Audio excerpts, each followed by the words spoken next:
Greetings, chess players. My name is Chris Torres, and this is my Daily Chess Musing for January 18th, 2021. Today was another great day for chess thanks to the exceptional chess on display in Wijk. Of note were the important changes at both ends of the standings, with the tournament leader, Nils Grandelius, being issued his first loss, and the last place, Alexander Donchenko, ending his losing streak with a draw. When the dust cleared, there were a total of 2 decisive games in round 3, and is our habit, we will take a quick look at some key moments from both of them.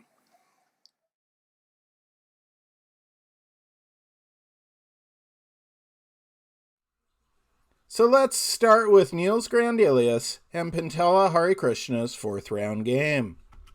E4, E6 French defense, E5, C5, advanced French, C3, Queen B6, Knight F3, Bishop D7. So we've got ourselves a French advance, Wade variation, and soon we get into something interesting, and that is right here. 15 knight to a4, a nice initiative grabbing move, and Harikrishna responds with 15 queen to c7. 16 h5 keeps the attack going, pushes the knight back, and then Nils Grandelius plays 17 bishop f4. And this is perhaps where things really start to go wrong for Grandelius. Nils seems to be planning to play a3 and then b4. But Harikrishna immediately puts a stop to Grandelius's idea, as now white will have to defend the knight on a4 rather than advancing with a3. 18 b3, and he does defend the knight with b3, but now black has the initiative and white has weak squares on a3 and c3. Pentala Harikrishna plays 18 b5, keeping the initiative and pushing the knight to b2. Then bishop a3, taking advantage of the weak a3 square by placing the bishop there in yet another move in which black forces white to defend. Nils plays 20 queen e2. Pentala castles. And now 3 moves after white played 17 bishop f4, black is clearly better. Another example of how just one small mistake can completely change the flow of a chess game. 21 rook a to b1. Grandelius is preparing to play knight d3, b4, and then knight to c5. Rook c7, 22 knight d3. Queen b6. Harikrishna sees what's coming and wisely moves the queen out of the way so that he can respond to white's b4 with a pawn to a5. 23 b4, then a5, 24 bx a5, knight takes a5. Harikrishna gladly recaptures with his knight, which is en route to the outpost on c4. 25 bishop c1. White makes a second inaccuracy with the same bishop. Better was 25 knight d e1, clearing the way for rook to d3. Then knight c4, rook d3, knight c6, and knight c2. With the rook on d3 and knight on c2, the bishop on a3 is attacked twice and must leave. Bishop e7, and then white can play 28 a3 to stop black's piece incursions while also preparing knight to b4. Things seem very equal. But that's not what happened in the actual game. Nils Grandelius played 25 bishop c1, 25 bishop takes c1, rook dx c1, rook takes c1. Both recaptures for white are possible, but black will still have an advantage either way. Grandelius chooses to capture with the knight.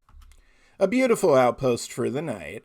28 knight b3, rook a8, and a nice file for the rook. 29 rook c1, knight c6, g3, rook a3, king g2, queen a7. Harikrishna forms a battery onto the weak a2 pawn. 32 rook c2, knight b4. Black is really piling on the force. 33 rook c3, knight takes a2. The a-pawn falls, and with that a pass pawn is created. 34, rook d3, rook takes b3, rook takes b3, knight c1. Beautiful fork. Queen c2, knight takes b3, queen takes b3, queen a4, queen b1, and b4. And Grandelius has had enough and resigns. Harikrishna really put on a clinic on precise punishments for small inaccuracies. This game is definitely worthy of a deep study.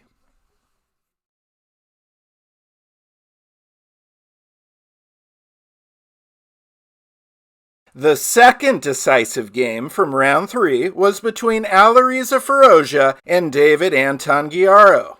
We join this game on move 60. White has just played king g4. Black plays rook takes h6.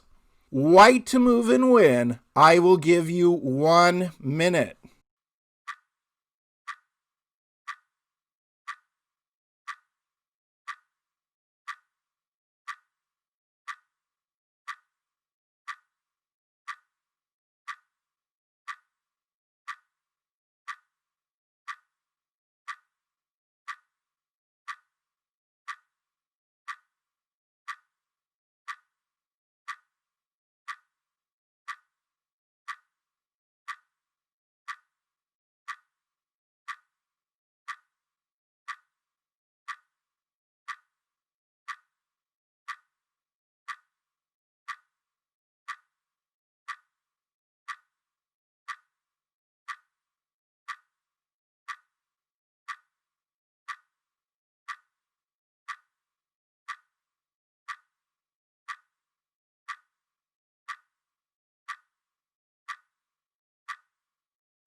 (61) Rook to d7. Guijarro resigns because if black's knight moves anywhere, white checkmates with a rook to f7, hookmate.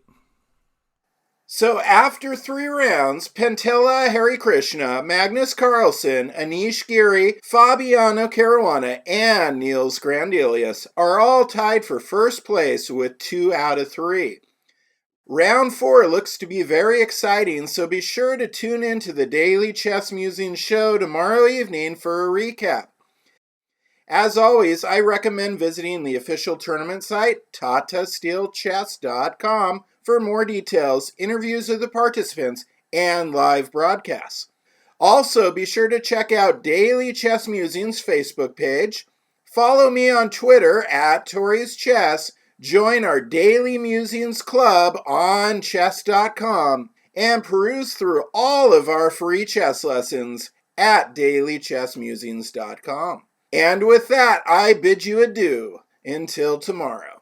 But before you go, please remember to hit the subscribe button so you don't miss tomorrow's recap of all the action from round 4 of the 2021 Tata Steel Chess Tournament.